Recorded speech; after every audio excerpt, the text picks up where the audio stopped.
time UPSC tuitions only in Tirumala IAS institute Chaitanyapuri. Call చేసి ఇప్పుడే join అవ్వండి.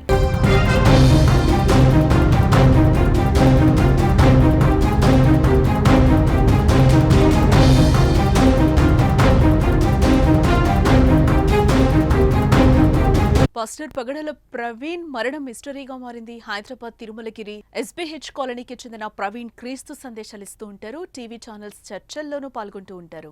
అయితే హైదరాబాద్ నుంచి బైక్ పై విశాఖ వెళ్తున్న ఆయన రాజమహేంద్రవరంలోని గామన్ బ్రిడ్జ్ వద్ద రోడ్డు ప్రమాదానికి గురైనట్లుగా తెలుస్తోంది. ఆయన కొంతమూరు వద్ద వాహనంతో సహా వంతెనపై నుంచి పడిపోయి అక్కడికక్కడే మరణించారు. దీంతో శవ పరీక్ష కోసం రాజమహేంద్రవరం GGH కి ఆయన మృతదేహాన్ని తరలించారు. అయితే పగడాల ప్రవీణ్ది రోడ్డు ప్రమాదం కాదని, హత్య అని ఆయన కుటుంబ సభ్యులు, క్రైస్తవ సంఘాలు ఆరోపిస్తున్నాయి. ఈ మేరకు సమగ్ర విచారణ చేపట్టాలని డిమాండ్ చేస్తూ రాజమండ్రి GGH ఆసుపత్రి వద్ద నిరసనకు దిగారు. హెల్మెట్ పెట్టుకున్నా ఆయన ముఖంపై గాయాలుండడంతో ప్రమాదం కాదని వారంతా భావిస్తున్నారు. అక్కడకు పాస్టర్లు పెద్ద సంఖ్యలో రావడంతో ఉద్రిక్తత పరిస్థితులు నెలకొన్నాయి. క్రైస్తవ మత బోధకులు జాన్ వెస్లీ, విజయ్ కుమార్ రెడ్డి సహా మహాసేన రాజేష్ అక్కడికి చేరుకుని మృతదేహాన్ని పరిశీలించారు. నెల రోజుల క్రితమే ప్రవీణ్ తనకు ప్రాణహాని ఉందని ఓ సందర్భంలో చెప్పారు. ఇంతలోనే ఆయన చనిపోవడం అనుమానాలకు కారణమైంది. దీంతో పోలీసులు ఏం జరిగిందన్న దానిపై సీసీ ఫుటేజ్ ను పరిశీలించి కేసును దర్యాప్తు చేస్తున్నారు. ప్రముఖ క్రైస్తవ వక్త, డిబేటర్, మంచి ప్రసంగికులు, రక్షణ టీవీ వేదికగా అనేకమైనటువంటి చర్చా వేదికలు నిర్వహించినటువంటి ప్రముఖ క్రైస్తవ ప్రసంగికులు, సేవకులు ప్రవీణ్ పగడాల గారు అనుమానాస్పదంగా మృతి చెందడం జరిగింది. సో ఉదయం ఎన్ని గంటలకు ఆయన చనిపోయారనేది మాకు తెలీదు. ఆయన దివాన్ చెరువు రోడ్డు పక్కన విగత జీవిగా పడున్నారు.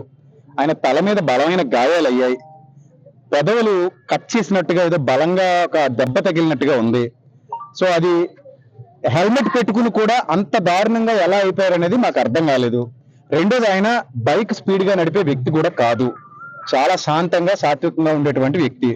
సో అలాంటి వ్యక్తి అలాంటి భయంకరమైన పరిస్థితుల్లో మృతి చెందడం అనేది క్రైస్తవ సమాజాన్ని చాలా దిగ్భ్రాంతికి గురి చేసింది.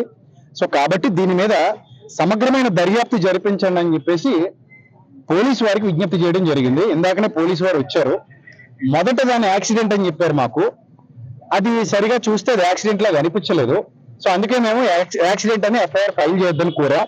దాని అనుమానాస్పద మృతిగానే FIR ఫైల్ చేయమని అడిగాం. సార్ అలాగే ఫైల్ చేస్తామని చెప్పారు. SP గారి దగ్గర నుంచి CI గారు అందరూ మాట్లాడారు. అలాగే ఫైల్ చేస్తామని చెప్పారు.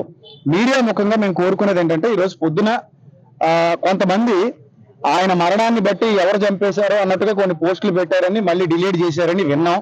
దయచేసి ప్రభుత్వాలు మీడియా ద్వారా స్పందించి ఈ మృతి వెనక ఉన్న చీకటి కోణాలు ఏమైనా ఉంటే వాటిని సమగ్ర దర్యాప్తు చేసి బయటికి తీసుకురావాలని చెప్పేసి మేము కోరుతున్నాం. ఈరోజు రాజమండ్రిలో ప్రవీణ్ పగడాల గారు ఒక క్రైస్తవ ప్రచారకుడు, సాఫ్ట్వేర్ ఆఫీసులకు అధినేత, ఆయన అనుమానాస్పదంగా మృతి చెందారని మాకు తెలిసిన వెంటనే మేము రావడం జరిగిందండి. బాడీ మార్చిరీలో ఉంది. ఆ బాడీని చూసి, అలాగే అక్కడ యాక్సిడెంట్ జరిగిన విధానం చూస్తా ఉంటే కొన్ని అనుమానాలు అయితే ఖచ్చితంగా కలుగుతున్నాయి. దీని వెనక్కి ఏంటనేది వాస్తవాలు తెలియజేయాల్సిందిగా ఇక్కడ రాజమండ్రి SP గారిని, రాజమండ్రి పోలీసు వారిని రిక్వెస్ట్ చేస్తున్నాం. దీనికి సంబంధించి తెలుగుదేశం పార్టీ లోకేష్ గారికి మెసేజ్ ఆల్రెడీ పంపించడం జరిగింది. రాజ్యసభ సభ్యులు సానా సతీష్ గారికి, అలాగే ఇక్కడ వాసు గారిని కూడా ఇప్పుడు ఆయన కలవడానికి వెళ్తున్నామండి. లోకల్ ఎమ్మెల్యే గారికి, రూరల్ ఎమ్మెల్యే గారికి కూడా చెప్తాం. SP గారిని కూడా కలుస్తాం. దీని వెనుకున్నది ఇమ్మీడియట్ గా వాస్తవాలు ఏంటో బయట తీసుకురావాల్సిందిగా, యాజ్ ఎర్లీ యాజ్ పాసిబుల్ బయట తీసుకురావాల్సిందిగా కోరుతున్నాం. ఎందుకంటే ఇది ఆలస్యం కొద్ది లేనిపోయిన అనుమానాలకు తావస్తుంది. ఇది చాలా సెన్సిటివ్ ఇష్యూ, మతాల విషయం అనేది. కాబట్టి దీని గురించి పోలీసు వారు ఇమ్మీడియట్ గా దీని మీద ఎంక్వైరీ మొదలుపెట్టి ఆ CC ఫుటేజ్ పరిశీలిస్తారా, ఏవైతే మీ ఎంక్వైరీ విధానాలు ఉంటాయో అన్ని చేసి దీనికి కారణం ఏంటనేది మీరు బయటకు తీసుకురావాల్సిందిగా మిమ్మల్ని రిక్వెస్ట్ చేస్తున్నాం.